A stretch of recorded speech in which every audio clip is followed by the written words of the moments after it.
Mapema mara baada ya kumalizika kwa mchezo wa nusu finali mkondo wa kwanza kati ya wekundu wa Msimbazi Simba Sports Club wana Walunyasi, mchezo ambao umepigwa katika dimba la New Amaan visiwani Zanzibar, na Simba kuchomoza na ushindi wa bao 1-0, 1-1, moja krai, moja yai, moja nunge dhidi ya klabu ya Stellenbosch kutokea Afrika ya Kusini.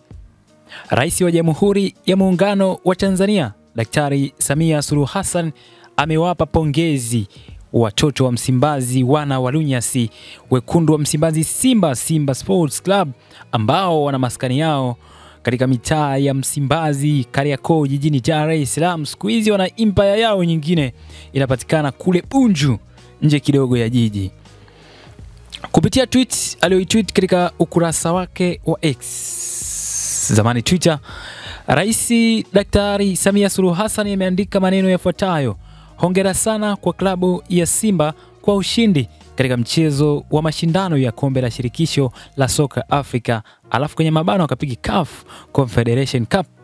Mmeleta furaha kwa mashabiki wenu na Watanzania wote na kuipeperusha vyema bendera ya nchi yetu. Motisha kutoka kwangu mtaipokea kupitia Wizara ya Habari, Utamaduni, Sanaa na Michezo, na watakia kila la heri.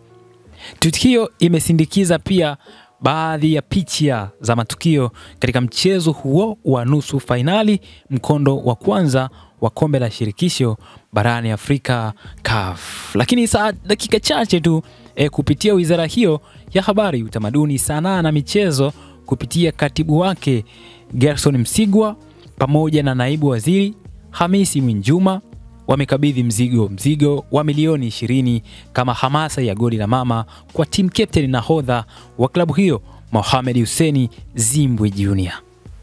Mchezo wa marejeano utapigwa siku chache zijazo katika nchi ya Afrika ya Kusini. Kwa matokeo hayo, Simba ni kama imetanguliza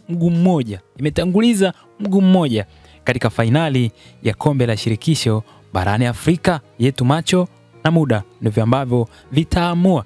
Lakini sisi kama Watanzania tunaiombea klabu ya soka ya Simba iendelee kufanya vyema na ikaibuke na ushindi ama ikapate matokeo ya faida kwao katika mchezo wa mkondo wa pili ambao utapigwa hivi karibuni. Lakini pia waende wakalete kombe la shirikisho barani Afrika hapa nyumbani Tanzania. Kama nchi tuandike historia nyingine. Endelea kuwa karibu na Kurasa TV Online, na mimi ni mtangazaji wa taifa